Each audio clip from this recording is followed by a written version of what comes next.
الحمد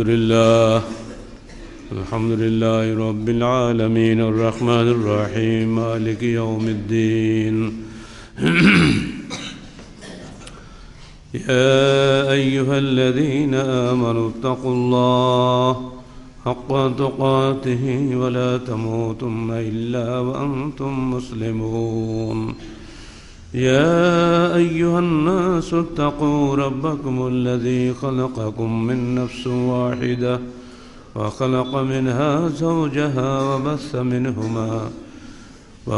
منهما رجالا كثيرا ونساء واتقوا الله الذي تساءلون به والأرحام إن الله كان عليكم رقيبا يا أيها الذين آمنوا اتقوا الله وقولوا قولا سديدا يصلح لكم أعمالكم ويغفر لكم ذنوبكم ومن يطع الله ورسوله فقد فاز فوزا عظيما أما بعد فقد قال الله تعالى في الكلام المجيد فأعوذ بالله السميع العليم من الشيطان الرجيم بسم الله الرحمن الرحيم وأنكحوا الأيام منكم والصالحين من عبادكم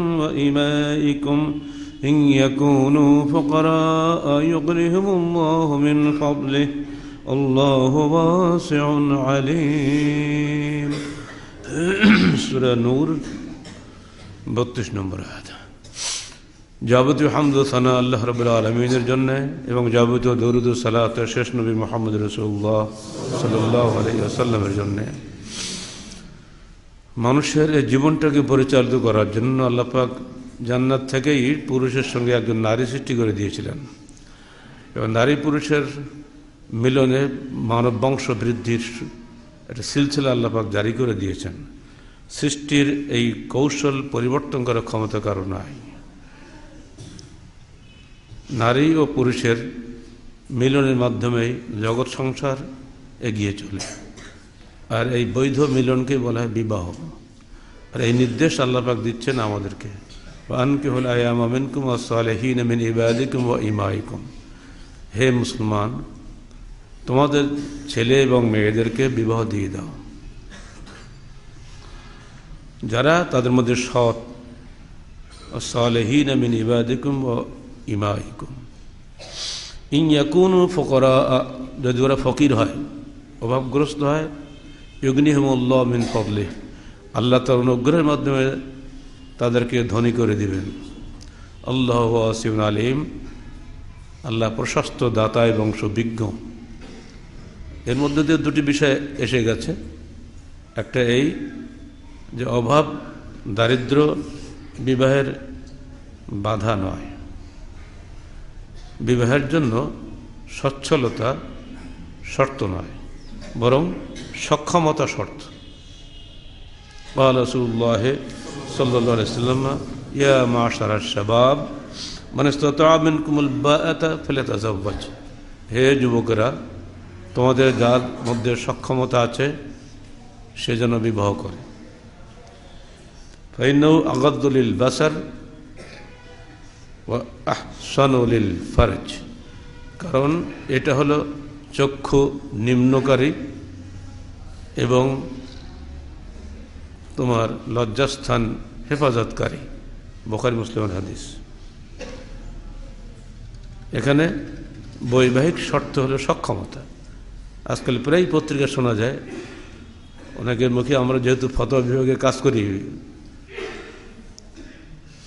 স্বামী স্ত্রী বড় আনন্দের সঙ্গে বিবাহিত হয়েছে, কিন্তু 5 মাস 6 মাস যেতে না যেতেই মেয়েটি বাড়িতে সে কান্না শুরু করেছে। আব্বা এমন জায়গায় বিয়ে দিলেন, ওই স্বামীর পৌরুষত্ব নাই, বাইরের চেহারা সব ভালো। আবার কারো কেউ স্বীকারও করে না ডাক্তারদের কাছে, যদি কেউ অবশেষে স্বীকারও করে তখন মেয়েটির উপরে নির্যাতন নেমে আসে। এটা লজ্জার বিষয়ে কাউকে সে বলতেও পারে না। এই জন্যে বহু পূর্বেই আমার নবী পরিষ্কারভাবে বলে দিয়েছেন, খবরদার হে যুবকেরা, তোমাদের মধ্যে যদি অক্ষমতা থাকে লুকেও না সেটা, একটা মেয়ের জীবন নষ্ট করো না। সুস্থ হও, সক্ষম হও, তবে বিয়ে করতে আস। প্রায় দেখবেন আপনারা, খেয়াল করে দেখবেন, এডিক্টেড যুগ এখন, সবাই মদ খায়, এরা অধিকাংশই যৌন শক্তি হারা। হয়তো কারো একটু অধিক আছে, কালে ভদ্রে একটু হলো, ওষুধও কাজ হয় না। অতএব সাবধান হও যুবকেরা, যদি কোনো রকম সমস্যা থাকে খবরদার বিবাহের নামও নেবে না, ওইভাবে থাকো, তাও ভালো, কিন্তু একটা জীবন নষ্ট করো না। এরকম দোষ মেয়েদেরও হতে পারে, তো ছেলেদের ক্ষেত্রে বেশি হয়। এই দুটি বিষয় মনে রেখে এবার বিয়ের জন্য কি গুণাবলী, এটা আল্লাহ রসুল বলে দিচ্ছেন আমাদের। আবি হুরায়রা রাদিয়াল্লাহু আনহু قال قال رسول الله صلى الله عليه وسلم تنكح المرأة لأربع لمالها ولحسبها ولجمالها ولدينها فاظفر بذات الدين متفق عليه। চারটি কারণে মেয়েকে বিয়ে করতে পারো। এক, তার মাল সম্পদ থাকলে। দুই, তার বংশমর্যাদা। তিন, তার দৈহিক সৌন্দর্য। চার, তার দিন। ফাজফার বেজাতে দিন, এই চারটির মধ্যে তুমি দিনকে অগ্রাধিকার দাও, তার ব্যতীত দাও, তার না দাও তুমি ধ্বংস হবে। চারটি আছে, মেয়েটির দিনটা নাই, বিয়ে চলবে না। চারটা তিনটা নাই, দিন আছে, বাস বিয়ে করো। ফাজফার বেজাতে দিন, কারণ দিনদার মেয়ে যদি ঘরে না থাকে আপনার দাম্পত্য জীবনটাই ব্যর্থ।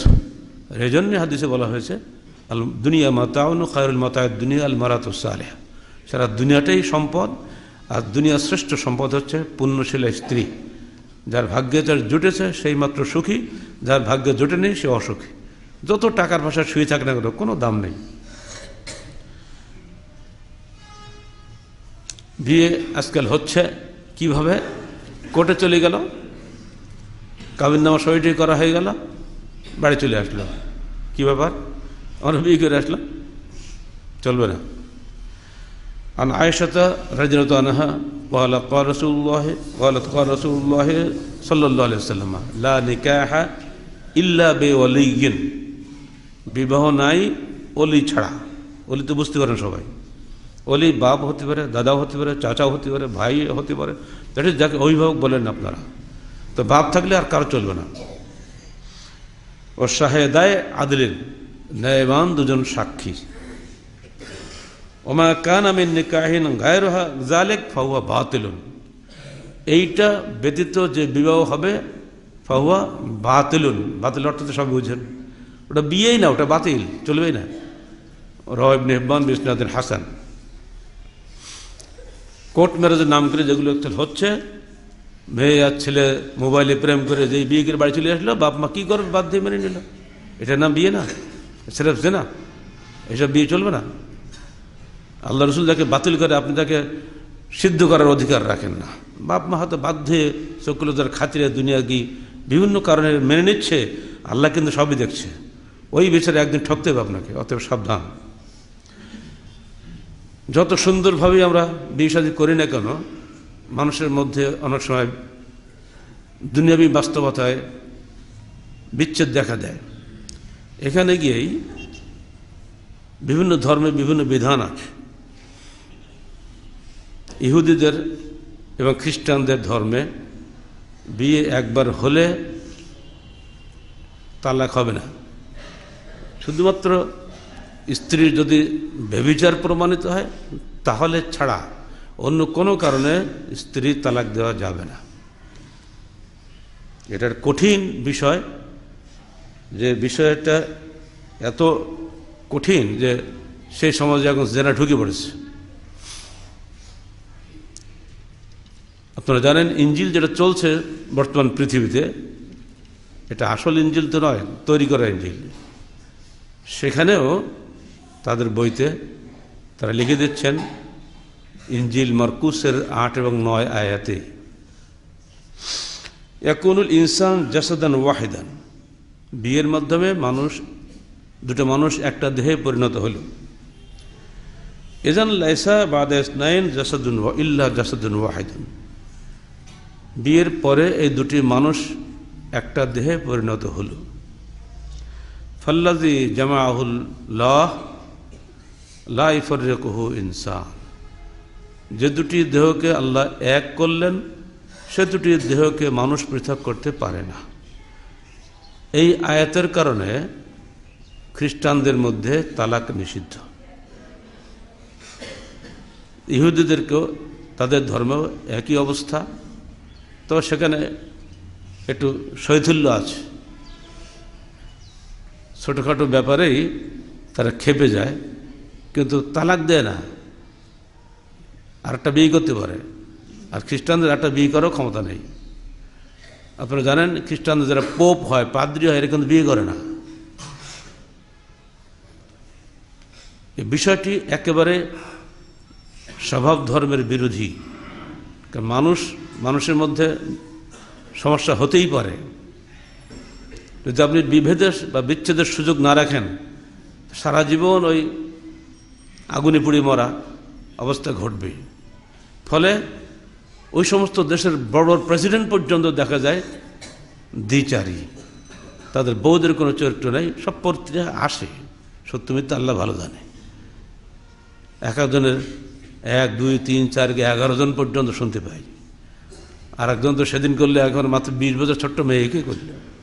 ফ্রান্সের প্রেসিডেন্ট, রাশিয়ার প্রেসিডেন্ট, জার্মানির প্রেসিডেন্ট, জার্মানিতে না কি ওটা জানো, ফ্রান্সের, হ্যাঁ, আর আমেরিকাতেও একবার কিছু ব্যাপারই নেই এগুলো সব। কিন্তু বউ আছে, ওটা সাইনবোর্ড। ফলে এই কঠিন বিষয়ের মধ্যে থেকে যাবতীয় অপকর্ম তারা করে যাচ্ছে। জাহেলি যুগও এই একই অবস্থায় ছিল। মা আয়েশা সিদ্দিকা রাদিয়াল্লাহু আনহা বলছেন, স্বামীরা তাদের স্ত্রীদেরকে বলতো, তোকে ছাড়বো না, রাখবো না। কীরকম? তোকে তালাক দেবো, আবার ফিরিয়ে নেব, তালাক দেবো, আবার ফিরিয়ে নেবো, এইভাবে সারা জীবন করবো, তো জেদ দেবো না, তো অন্যত্র বিয়ে করতে দেবো না।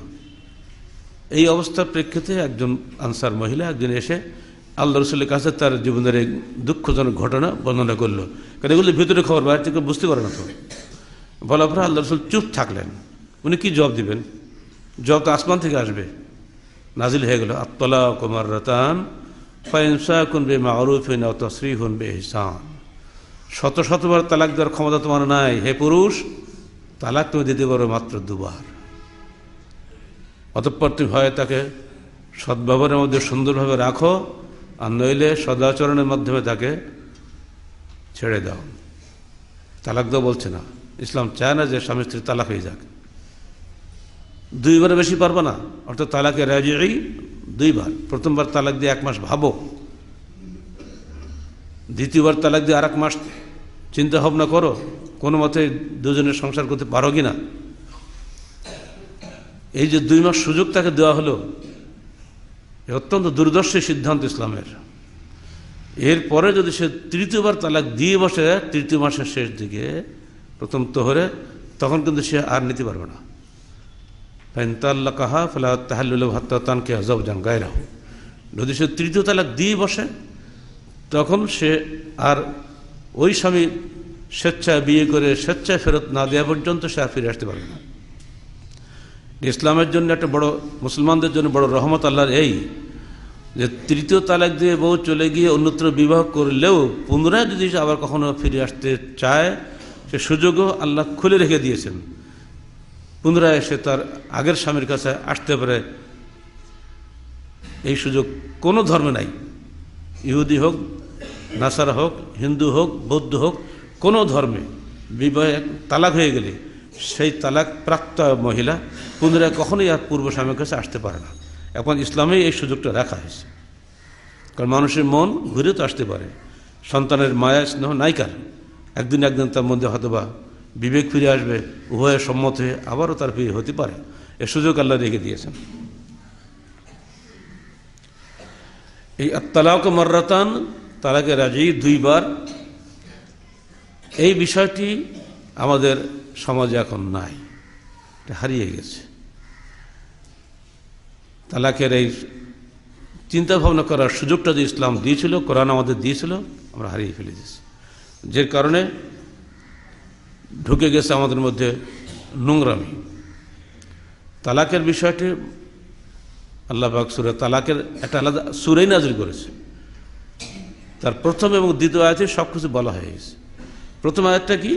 ইয়া আইয়ুহান নবী ইযা তাল্লাকতুমুন নিসা ফাতাল্লিকুহুন্না লিইদ্দাতিহিন্না, হে নবী যখন তোমরা তালাক দিবে তখন তালাক দাও তাদেরকে ইদ্যত গণনার জন্য। ওয়াহসুল ইদ্দাহ, ইদ্যত গণনা করো। ওয়াত্তাকুল্লাহ রাব্বাকুম, এবং তোমাদের প্রতিপালক আল্লাহকে ভয় করো। লা তাখরুজুহুন্না মিন বুয়ুতিহিন্না, তালাক দিয়ে তোমার স্ত্রীকে ঘর থেকে বের করে দিও না। ওয়ালা ইউখরিজনা, স্ত্রীরাও যেন ঘর থেকে বের না হয়। ইল্লা ইয়াতিনা বিফাহিশাতিন মুবায়্যিনা, হ্যাঁ যদি সে স্পষ্ট বেহায়াপনায় লিপ্ত হয় তাহলে, অর্থাৎ যদি সে জিনা করে। তিলকা হুদুদুল্লাহ, এটাই আল্লাহর সীমারেখা। ওয়া মান ইয়াতাআদ্দা হুদুদাল্লাহি ফাকাদ যালামা নাফসাহ, যে ব্যক্তি এই সীমারেখা অতিক্রম করে গেল সে ব্যক্তি তার নিজের নফসের উপর জুলুম করলো। লা তাদরি লাআল্লাল্লাহ ইউহদিসু বা'দা যালিকা আমরা, তুমি জানো না এর মাধ্যমে আল্লাহ একটা সমঝোতার পথ বের করে দিতে পারেন। তালাক হয়ে গেল, স্ত্রী ঘরে থাকবে, এ তো আমরা কল্পনাই করতে পারি না, তাই না? অথচ কোরআন কি বলছে? তালাক দাও, ঘরে রাখো। ঘরে মানে এই ঘরে একজন, ওই ঘরে একজন না, তোমার নিজের ঘরে রাখো, এক এক রুমের মধ্যে রাখো। এইভাবে 1 মাস থাকলে তাদের মধ্যে সম্পর্ক তৈরি হবে না? আল্লাহ চাচ্ছেন না বিচ্ছিন্ন করে দিতে। এরপরে আর 1 মাস দেখো, 2 মাসেও যদি সমঝোতা না হয় তখন তো তুমি তৃতীয় তালাক দাও। এটাই হলো ইসলামের সুন্দর পদ্ধতি তালাকের। আল্লাহ চান না তালাক হোক। এই পদ্ধতি যখন নেমে আসলো আসমানি বিধান, তখন জাহেলি আরবের এই সমস্ত নির্যাতিত মহিলারা মুক্তি পাইল। আরো সুযোগ দেওয়া হলো তাদেরকে যে তুমি যদি মনে করো যে স্বামী তোমাকে তালাক দিচ্ছে না, তাহলে তুমি কি করবা? ফাইন খিফতুম আল্লা ইউকিমা হুদুদাল্লাহ ফালা জুনাহা আলাইহিমা ফিমা ইফতাদাত বিহি, যদি তোমরা আল্লাহ সীমারেখা রক্ষা করতে পারবে না বলে যদি ভয় করো, তাহলে দেখো হে স্ত্রীরা, তোমরা তোমাদের মোহরানা ফেরত দিয়ে নিজেরা খোলা তালাক নিয়ে চলে আসতে। খোলা খোলা কিন্তু তালাক না, তালাক দেওয়ার অধিকার স্বামীর, আর খোলার অধিকার হল স্ত্রীর। খোলা নিজে স্বামীকে তার দেওয়া মোহরানা ফেরত দিয়ে সে চলে আসতে পারে। সে ওই ঘরে বসে ওই যে 3 মাস নির্যাতিত হবে তা না, কারণ খোলা করে আসলে তার ইদ্যত হলে 1 মাস, 1 ঋতুকাল পর্যন্ত। তারপর সে বিবাহ করতে পারে, আবার সে ফিরেও আসতে পারে ইচ্ছে করলে। এই যে নারী স্বাধীনতা ইসলামের আগে কোনো ধর্ম দেয়নি। আর এমনি যদি স্বামী তালাক দেয় নর্মালি তার 3 মাস সময় লাগে, কিন্তু স্ত্রী যদি বেরিয়ে আসতেছে স্বামীর কাছ থেকে, তোর শর্ত হলো স্বামী তাকে যেটা দিয়েছে মোহরানা ওটা ফেরত দিতে হবে। আর স্বামী যদি কিছুই না দিয়ে থাকে কিছু ফেরত লাগবে না, এমনি চলে আসবে। সহজ হয়ে গেল না? অথচ আগে ছিল কি, ওই মহিলা জীবন ভর নির্যাতন ভোগ করবে, কখনোই বের হতে পারত না। এটি জাহেলি আরবের নিয়ম ছিল, ইহুদিদের নিয়ম তাই, খ্রিস্টানদের নিয়মও তাই, হিন্দুদের নিয়ম তো আরও খারাপ। স্বামী মরে গেল, ওই চিতায় স্ত্রীকে ফেলে দেয়, তুই পুড়ি মর, কারণ তোর তো কোথাও বিয়ে হবে না, তাই না? বিধবা বিয়ে হয় না ওদের ধর্মে। কি মর্মান্তিক দৃশ্য! নারী জাতির প্রতি এই কঠোর নির্যাতন চলে আসে ধর্মের নামে যুগ যুগ ধরে। ইসলাম যদি না আসতো দুনিয়াতে, তাই নারী জাতি কখনোই তাদের মানবিক স্বাধীনতা নিয়ে দুনিয়া চলতে পারত না। শুধু তাই না, বলে দিল নারী কি সস্তা নাকি, যেখানে পারো তা নিয়ে বিয়ে করো তা হবে না। আতুহুন্না সাদকাতিহিন্না নেহলা, তাদেরকে ফরজ মোহরানা দিয়ে বিয়ে করো, ওদের সম্মান আছে না? আমরা এখানে অনুবাদ করেছি আমাদের তফসিরওয়ালারা, নেহলা মানে খুশি মনে মোহরানা দেওয়া। জি না, ওর অর্থ খুশি মনে নয়, ওর অর্থ ফরজ। নেহলা আরবি বাকৃতিতে বলা হয় ফরিদা। সেজন্য এদেশের লোক মোহরানা দিতে চায় না। মোহর এখন একটু ডাঁট হয়ে গেছে বেশি, মোহর লম্বা লম্বা বাঁধে, তো বলে বাপরে বাবা এত টাকা মোহর দিল। আসলে বিয়ে রাতেই মাফ করে নেয়, আর যার যদি কারো ভুলে যায় তো মরার সময় মাফ করে নেয়। ও দেয়া খেলে মানুষের শোনানোর জন্য, অথচ মোহর নগদ দিতে হয়। মোহরানা দিয়ে ঘর ওঠানোর মধ্যে আপনার মর্যাদা নিহিত। হে পুরুষ সমাজ, সাবধান, মোহরানা সহজ করো, সেই সঙ্গে বিয়েটাও সহজ করো। মোহরানা কঠিন করলে বিয়ে কঠিন হবে, জেনা সহজ হবে। ইসলাম চায় জেনা কঠিন হোক, বিবাহ সহজ হোক। এই পুরা টেন্ডেন্সিটাই পৃথক।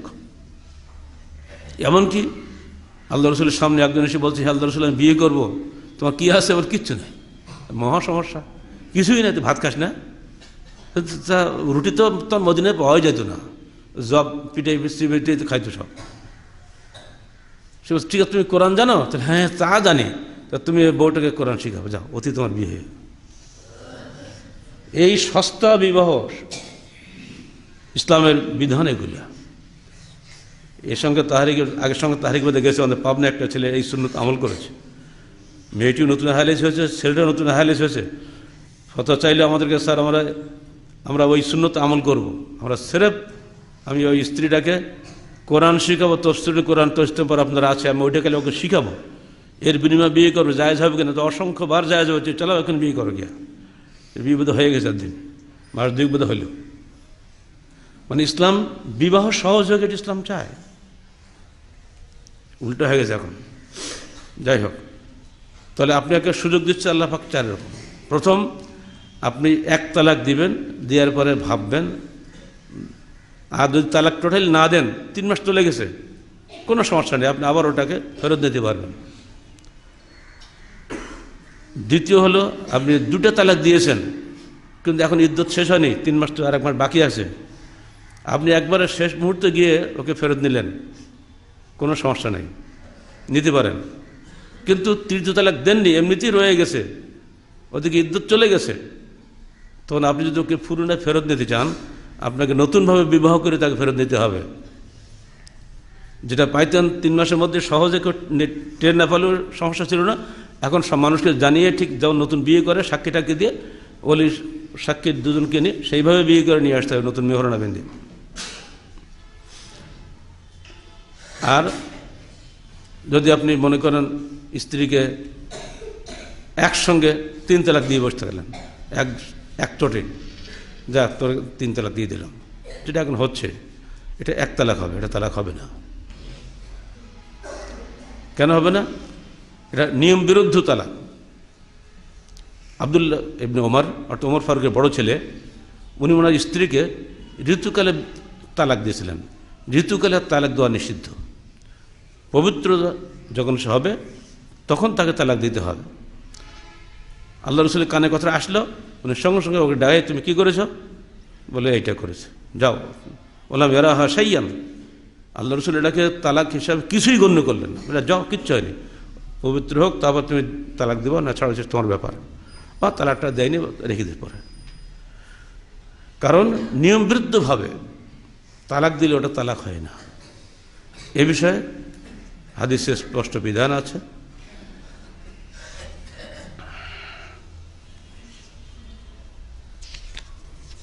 হাদিসটা আপনাদের শুনাই দিই।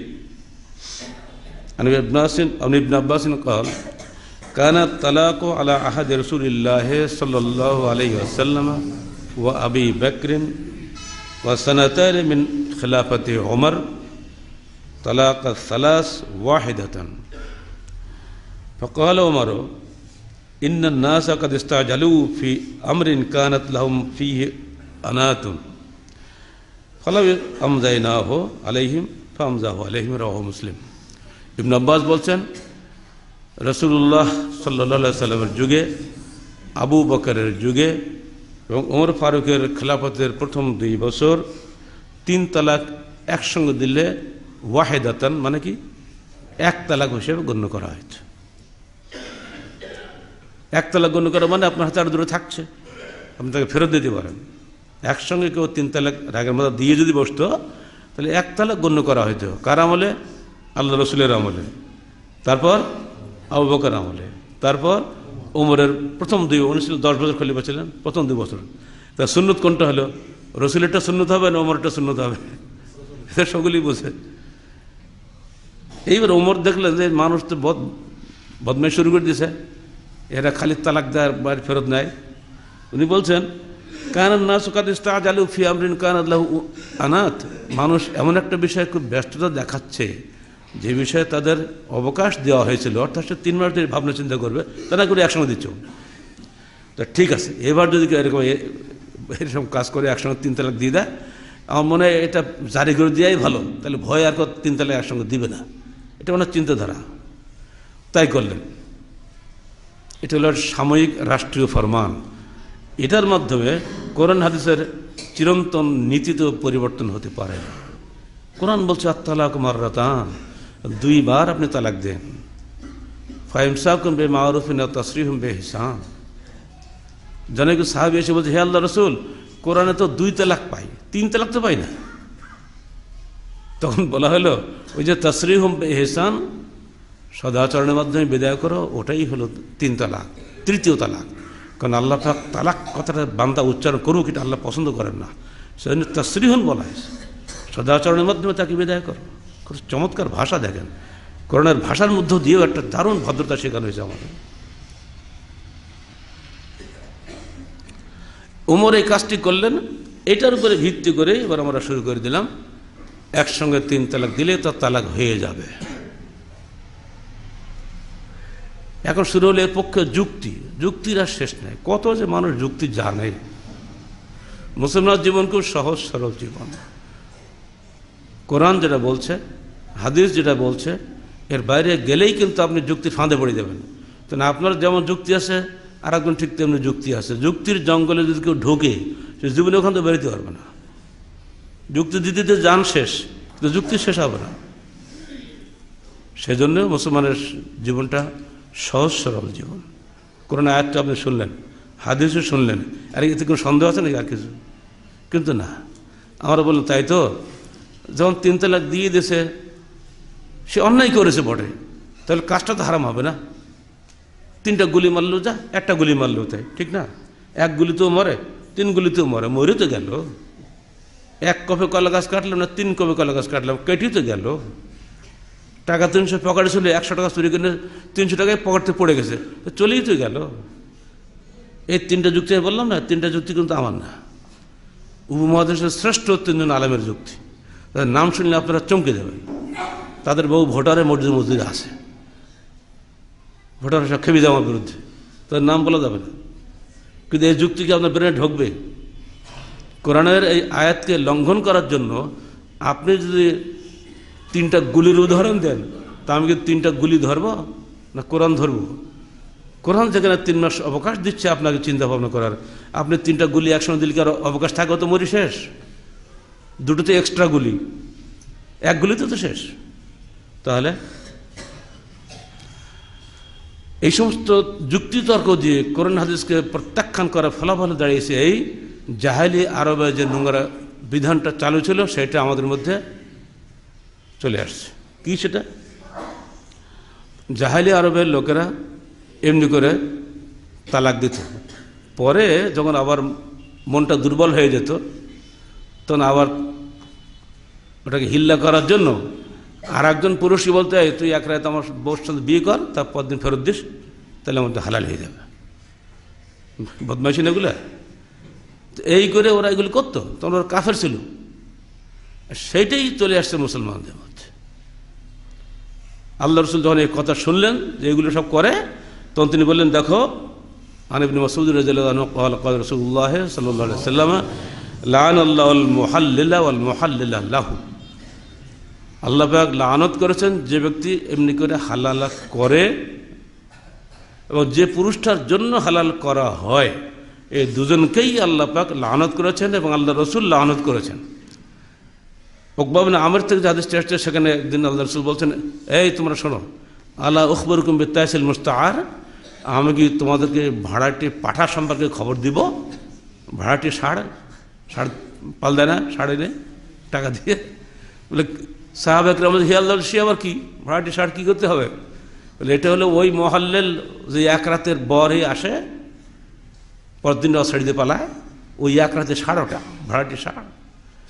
এবার আপনি বলেন, এরকম ধমক খাওয়ার পরে আপনি ওটাকে জায়েজ করবেন? জায়েজ করার পরে কি আপনি মুসলমান থাকবেন?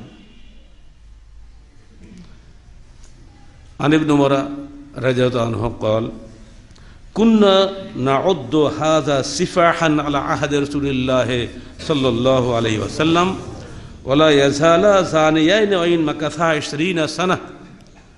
আব্দুল্লাহ ইবনে উমর বলছেন, এই হালালাকারী 2 ব্যক্তিকে আমরা রাসূলুল্লাহ সাল্লাল্লাহু আলাইহি সাল্লামের জামানাতে ব্যভিচারী বলতাম, যদিও ওই স্বামী স্ত্রী এক রাতের স্বামী স্ত্রী, যদিও ওরা 20 বছর ওইভাবে বসবাস করে, তথাপি ওরা জেনাকার হিসেবে গণ্য হতো। উমর ফারুক বলছেন, লা উতিয়া বিমুহাল্লিন ওয়ালা মুহাল্লালিন লাহু ইল্লা রাজামতুহা। আমার কাছে যদি কোনো এই হালালকারী পুরুষ ও যার জন্য হালাল করা হচ্ছে ওই পুরুষ দুটাকে নিয়ে আসা হয়, আমি তাদের দুটাকে মাটিতে পুঁতে পাথর দিয়ে মাথা ফাটিয়ে রজম করে দিতাম।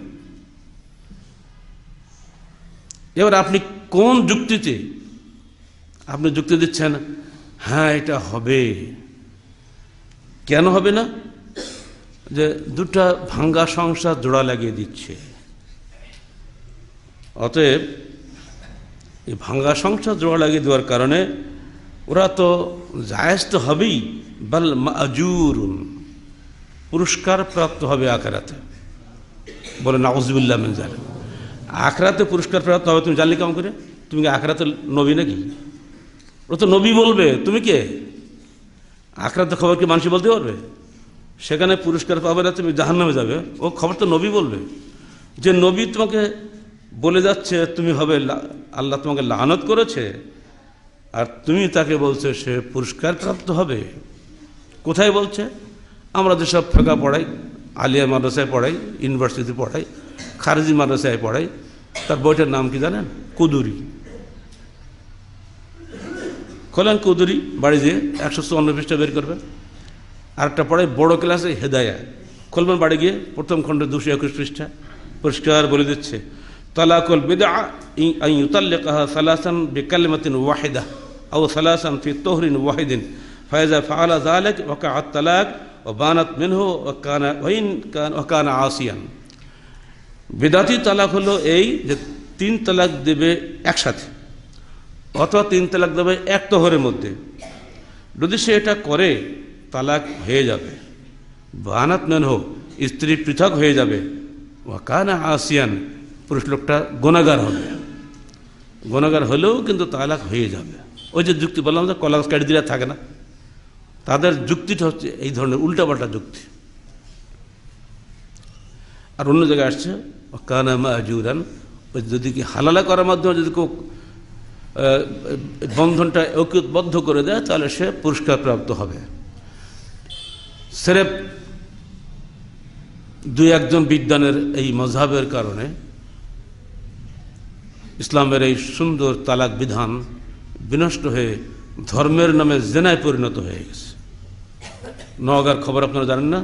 2000 সালে হয়েছিল। নওগাঁর এক পল্লীতে দুজনে ঝগড়া লাগে তালাক দিয়েছিল। পাহাড় দিয়ে যাচ্ছিল গ্রামের মাতব্বর। আসলে মাতব্বরের লক্ষ্য ছিল ওই জায়গাটা দখল করবে রাস্তার ধারে।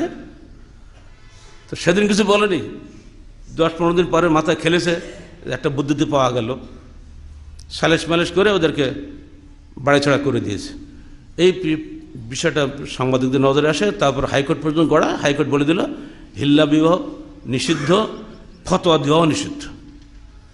একটা করতে গিয়ে আরেকটা শেষ। সমস্ত আলেম সমাজ, বাংলাদেশের যত ইসলামিক লিডার আছে সবাই হিল্লার পক্ষে ফতোয়া দিল। আমি যখন ডিপার্টমেন্টের চেয়ারম্যান, আমার কাছেও গেল পত্রিকাওয়ালারা, আমি যা লিখবো ঠিক তাই লিখতে হবে, তোমরা যে নিজের মাতবাড়ি করলে কথা হবে না, অদা করো, একটা হরফ পাল্টাবো না, তাহলে আসার পাল্টাবো না, তাই লিখে দিলাম, বেরিয়ে গেলে পত্রিকা। তার পরদিন দেখি ওই ইসলামিক লিডারদের সুর সব দুর্বল হয়ে গেছে, আর কোনো বিবৃতি আসতেছে না। কেন আর দাও না কেন? আমি দিয়েছি হাদিস, তো নিজের তো কোনো বক্তব্য নাই, এই হাদিসটা দিছি যে হিলালা করবে, তারপরে আল্লাহ লানত, রসুলের লানত। এখন তোমরা দেখো জায়েজ করবো না জায়েজ করবা। এই হাদিস তো মানুষ জানতো না আগে। যখন পত্রিকা বেরিয়ে গেল তখন হুজুরদের সব মুখ বন্ধ হয়ে গেছে। এই সমস্ত আলেমরা যদি 2 দিন পরে ক্ষমতা যায়, এরা আপনার বউকে অবশ্যই হিল্লা করে ছাড়বে না, ছাড়বে না, তাহলে তো ক্ষমতা আসবে। এবার আপনাকে বলি, আপনি আপনার আহলে হাদিসে মেয়ে আর হানাফির ছেলে বিয়ে হলো, এইবার কি হবে? রাগারাগি হয়ে গেল, হানাফির ছেলেটা তো তালাক দিয়ে দিয়েছে। 2 দিন পরে বলছে না রে, সব ভুল হয়ে গেছে, মিলবো কী করে? এখন ছেলেও রাজি মেয়েও রাজি, ওরা মিলবে, পুনরায় বিবাহ করবে। হানাফি ছেলের বাবা বলল আমি হানাফি, জীবন যাবে, মজাব ছাড়তে রাজি না, অতএব হিল্লা করো, বউ বাড়ি নিয়ে এসো। মেয়ের বাবা আহলে বলে সর্বনাশ, দুনিয়া যাবে কিন্তু মেয়ের ইজ্জত দেবো না, আমি কোশ্চিন কালেও হিল্লা করাবো না, তুমি তালাক দিয়ে বাড়ি চলে যাও, তোমার মতো জামাইয়ের দরকার নেই, তোমার এই পৌরুষ কিছু নেই, বাবা যা বল তাই, বাবাকে বিয়ে দিলে তোমাকে বিয়ে দিচ্ছি বেটা। ছেলে বলে তাই তো বাপের অসন্তুষ্টি, যে আল্লাহর অসন্তুষ্টি, আব্বাজন বলছে হিল্লা করতেই হতো, আমি আর কি করবো, এক গ্লাস পানি এটুকু তো খাও না তুমি বেটা, আর তোমার বউ এক রাত ধরে একটা লোক ব্যবহার করবে আর তুমি তাকে আবার ফিরে নেবা, তোর মধ্যে পুরুষরা তো পুরুষ থাকা ঠিক না, তো মেরে ফেলতে দরকার, ওরই লানত করা দরকার আগে। এখন গেলে কোর্টে, কোর্ট যা করে তাই শেষ পর্যন্ত ওখানে যেতে আমাদের, তাই না, ঘুরিয়ে ফিরে কোর্টে যেতে হয়। কোর্ট কী করবে, কোর্ট তো মানুষ, সে তো দেখ বাচ্চা রাজশাহীর ছেলে, এই তো আহলাদিসের বাচ্চা, মেয়েটা আহলাদিস, ছেলেটা হানাফি, কী করে যাবে এখন, দুই মজাব, ইসলামী হুকুমত চলছে, কী করবেন? তখন আদালত বলবে দেখেন আমার কিছু করার নাই, সংবিধান কি বলে সে দেখি। সংবিধান বলছে যে দেশে যে মজহাবের লোক সংখ্যা অধিক, সেই মজহাব অনুযায়ী শাসন ব্যবস্থা হওয়াটাই স্বাভাবিক। মনে পড়ে 1986 31শে জানুয়ারি তৎকালীন আমিরে জামাতের ফতোয়া, ভুলে গেলে তো হবে না, সব পত্রিকা রেকর্ডেড হয়ে আছে, বিকেলের আসে বইটি পড়ে দেখেন। যেহেতু এদেশে মুসলমান সবাই, কিন্তু এদেশে হানাফি মজহাবের লোক সংখ্যা বেশি, অর্থাৎ তাদের ফতোয়াই হচ্ছে হিল্লা, আমি কোর্ট সেটাই দিলাম বাধ্য হয়ে, যদিও আমি এটা পছন্দ করি না। এখন আপনি আহলেসের মেয়ের বাবা, আপনি কি করবেন?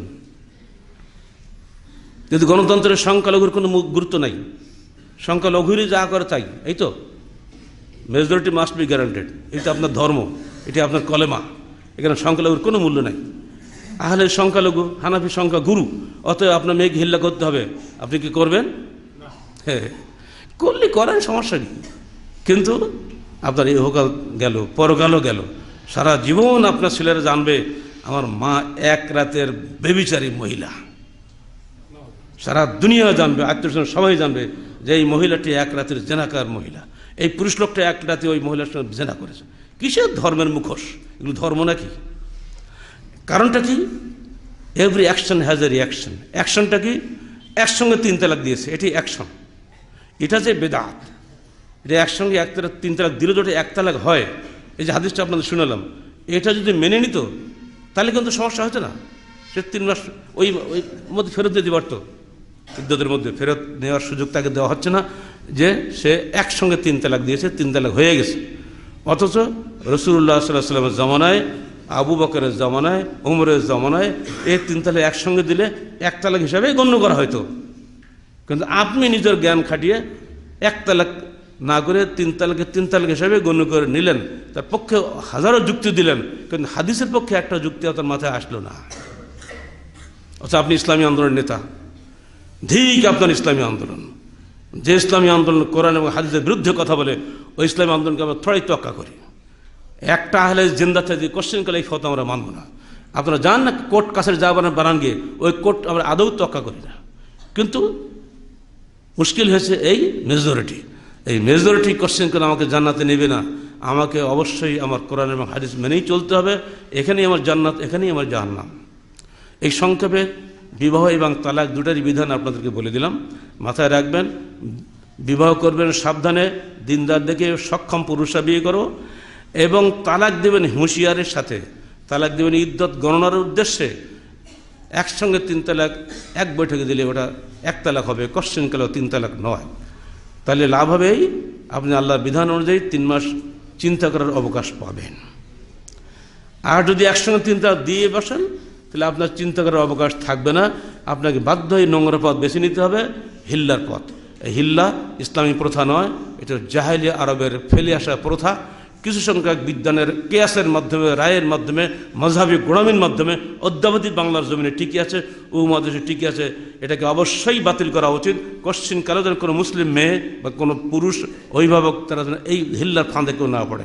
যদি হিল্লা করেই ফেলে, টোটালি বাদ দিয়ে দেবেন, হিল্লা আমরা করবো না ইনশাল্লাহ। আস্তে আস্তে আজকের আধুনিক যুগের ছেলেরা অনেক সজাগ হয়ে গেছে, তারা যদি সবাই একটু হুঁশিয়ার হয়ে যায়, মেয়েরাও যদি হুঁশিয়ার হয়ে যায়, তাহলে এই ইসলাম বিরোধী এই রেওয়াজ ইনশাআল্লাহ বাতিল হয়ে যাবে।